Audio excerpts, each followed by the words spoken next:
porque tenemos ahora mismo y vamos a platicar sobre este tema y le damos la bienvenida y le agradecemos que nos haya esperado porque lo hicimos de esperar aquí con toda la confianza a Carlos Pérez Ricard, porque estaba muy movido allá lo del Zócalo capitalino, pero le damos un abrazo y pues gracias, Carlos, por esperarnos y por estar aquí. Ninguna espera, yo soy una escucha de los periodistas, así que igual los que vaya escuchando. Muchísimas Por cierto, gracias. me acordé, Álvaro, de un Sí. libro, le recomiendo a todo el auditorio, de una serie de libros de don Gastón García Cantú, que se llama La El reacción en pensamiento de México. la derecha en México.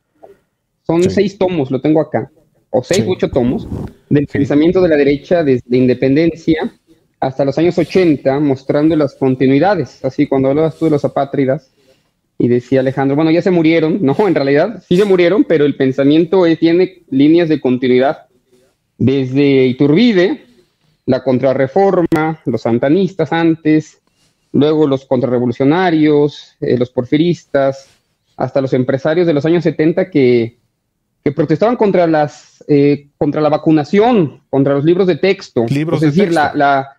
el pensamiento de la derecha es amplio, y bueno, ahí está en el libro de don Gastón García Cantú. Habría que actualizarlo con los últimos 50 años y poner ahí a la derecha mexicana actual, sin duda. Estoy en este momento pidiéndolo, Carlos, mientras platicamos. Pero efectivamente,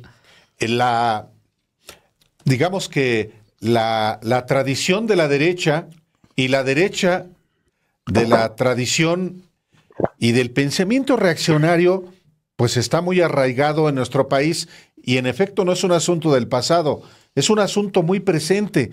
Y claro, se evidencia, se manifiesta de una manera mucho más nítida en ciertas coyunturas, como exponía Alejandro Páez. Carlos, en esta coyuntura, tú de hecho publicas aquí en Sin embargo MX tu colaboración de esta ocasión sobre la iniciativa de un congresista para eventualmente permitir que tropas de Estados Unidos ingresen a México con el pretexto de atacar a los cárteles del narcotráfico.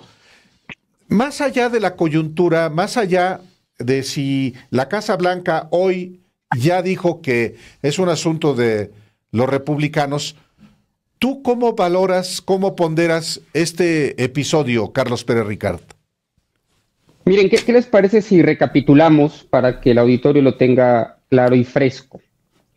El jueves, hace una semana, justamente, William Barr, se acordarán quién es el fiscal de Trump, que por cierto también fue fiscal en los años 80 y le toca el caso Camarena a este mismo William Barr en la década de los años 80, repite como fiscal general con Trump, es el segundo fiscal de Trump, es quien determina liberar, por cierto, a Cienfuegos en Estados Unidos.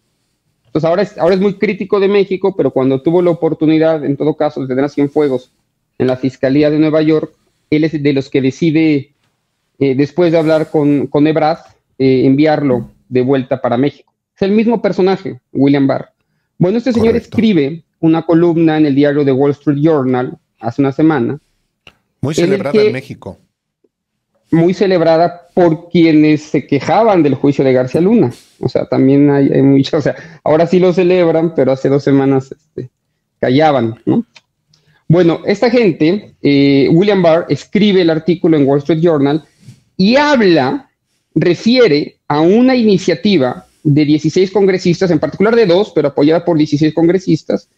Uno de ellos, Dan Crenshaw, que es un republicano de Texas, hacia el norte de Houston, en una iniciativa en la que pide habilitar a las Fuerzas Armadas para tener poderes de tal manera que puedan atacar a los cárteles de droga y al mismo tiempo etiquetar a los cárteles de droga como organizaciones terroristas, lo que supone una ampliación de poderes tremendas, no solamente al ejército, sino a la comunidad de inteligencia de Estados Unidos y también a lo que se llama law enforcement, que son las policías federales de los Estados Unidos, ¿no? Entonces, esta iniciativa estaba ahí desde enero. Nadie le había hecho demasiado caso. Era parte, digamos, esa es parte de lo que normalmente hace la derecha en Estados Unidos, los republicanos. La recupera este señor William Barr en The Wall Street Journal, y de ahí sale, digamos, a la luz en México, y es lo que hemos venido discutiendo en las últimas semanas, en los últimos días. ¿Por qué es importante y por qué no habría que dejarlo de lado, o no solamente habría que pensarlo como parte justo del pensamiento más radical de los republicanos en torno a las elecciones? Y es precisamente porque las elecciones en Estados Unidos son en año y medio, son en noviembre del año 2024. Esto pasa solamente cada 12 años, que la elección en México y en Estados Unidos sea el mismo año. Entonces, en el marco del panorama electoral bastante equilibrado, bastante complejo como el que hay en Estados Unidos, es que gente que está más en el centro, que no estaría en la extrema derecha, empieza a asumir ese tipo de posiciones, y es el caso de William Barr y de muchos otros en el Partido Republicano, que exigen a Biden hacer más ante la crisis del fentanilo, de consumo de fentanilo en Estados Unidos. No sé si he logrado hacer bien la cronología ahí. Esto es, insisto, riesgoso porque de la derecha radical ese discurso se empieza a normalizar, comienza a ser relevante en la campaña, y lo que me temo es que lo vamos a estar escuchando durante los próximos 14, 15, 18 meses, todos los días en Estados Unidos y México. Y la situación de Tamaulipas del domingo, en donde 4 ciudadanos estadounidenses son secuestrados, 2 asesinados, atiza todavía el fuego. Entonces, en la peor circunstancia posible, en el peor momento posible, sucede lo de Tamaulipas, y hoy tienes a toda la prensa en Estados Unidos, quizás más que la de México, hablando sobre el tema, la propuesta de Crenshaw, a un absoluto donadie, a un radical, un tipo, si lo ven, he leído ya su biografía, he leído quién es esta gente que aprovecha estos momentos para golpear, ¿no? Como fue Jair Bolsonaro en Brasil, como muchos otros, que luego tienen popularidad precisamente por lo radical de sus propuestas. Entonces, de ser una propuesta inverosímil, ya está en la mitad del tablero político en Estados Unidos, y eso puede hacer de mucho daño al propio presidente Biden, que es un moderado en ese sentido, pero sobre todo la relación entre México y Estados Unidos, ¿no? Ese, digamos, es el gran esquema de lo que ha sucedido en la última semana. Bueno, de alguna manera, Carlos, lo vimos en la elección que gana Donald Trump. La bandera era en ese momento el muro, voltear a ver hacia México, que canalizar, digamos, el odio, el rencor y la ignorancia también, porque en pleno siglo XXI ponerse a construir un muro cuando hay drones y hay pues una cantidad de herramientas tecnológicas para burlar un muro físico. Él utiliza ese discurso para jalar y le funciona. Hay que decir que hay un sector de la población de Estados Unidos que sí se mueve, que sí se moviliza con estos temores. ¿Lo ves por ahí? O sea, por el lado más Trump, por ahí lo estás viendo. Ahora que hablamos de las continuidades, ¿no?, entre la derecha. En 1969, los más viejos como Álvaro y como Alejandro se acordarán, los más jóvenes no, ocurre la Operación Intercepción,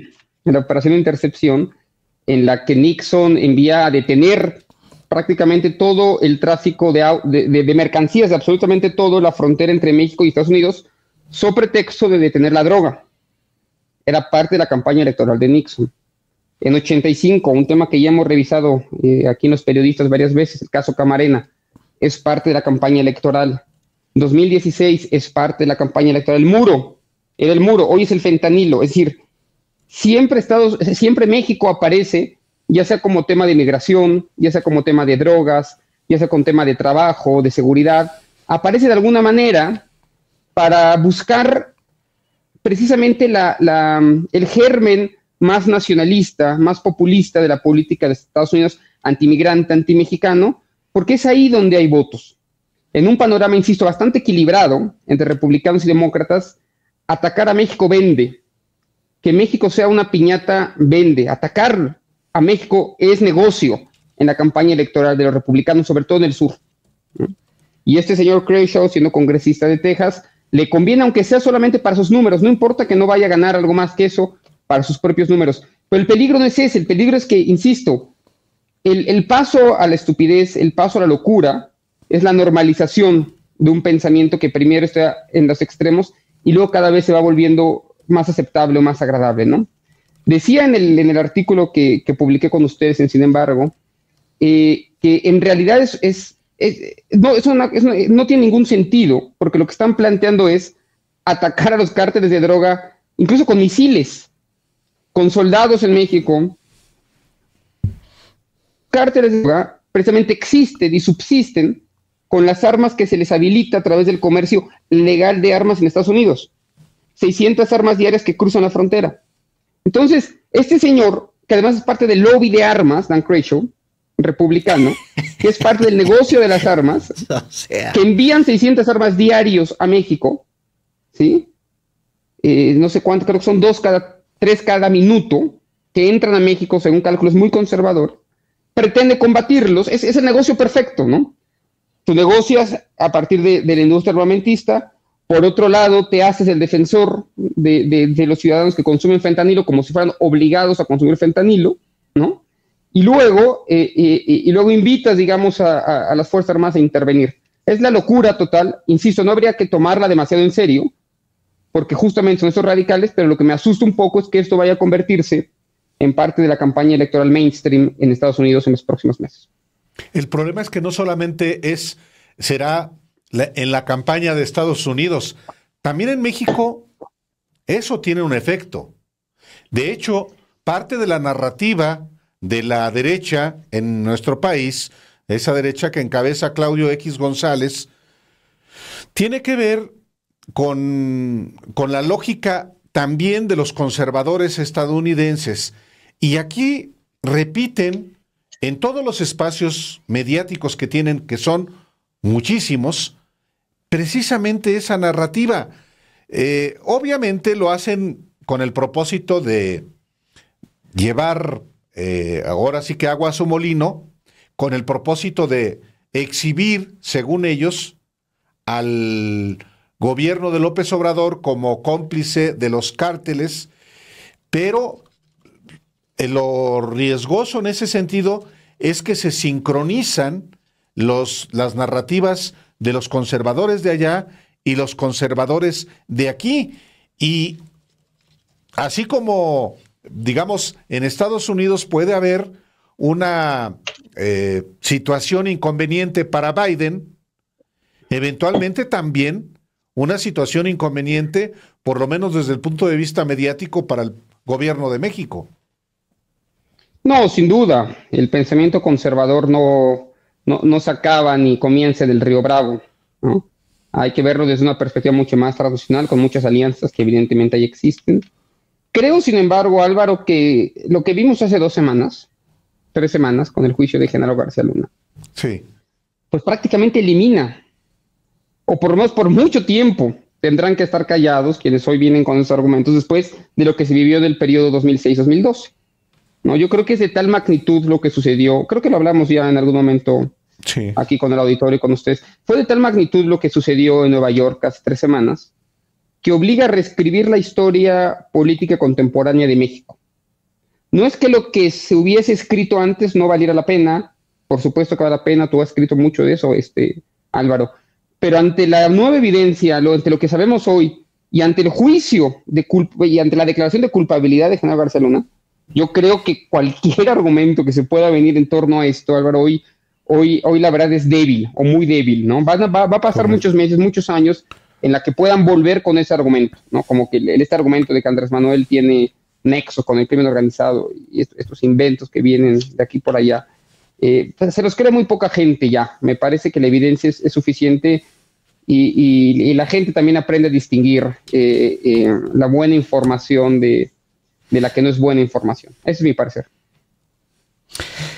Bueno, también hay que aprender de la historia reciente, porque nos pasó que dijimos, no, pues no puede un loquito como Trump ganar una elección allá, no lo van a dejar pasar, se va a caer en el camino, etcétera, mucho menos con un discurso incendiario de esa magnitud, y tómala. De repente esas iniciativas o esos personajes con esas iniciativas se abre en camino, la política es un péndulo, y más la de Estados Unidos, y luego se abre en camino. Ese sería, digamos, el riesgo, Carlos, que planteas. Sí, mira, tres casos. Mencioné antes a Jair Bolsonaro, expresidente de Brasil. Hoy el público probablemente ya no lo tiene tan en cuenta, pero era el último congresista en la fila en Brasil durante 20 años que nadie le hizo caso. Se volvió presidente de Brasil, ¿no?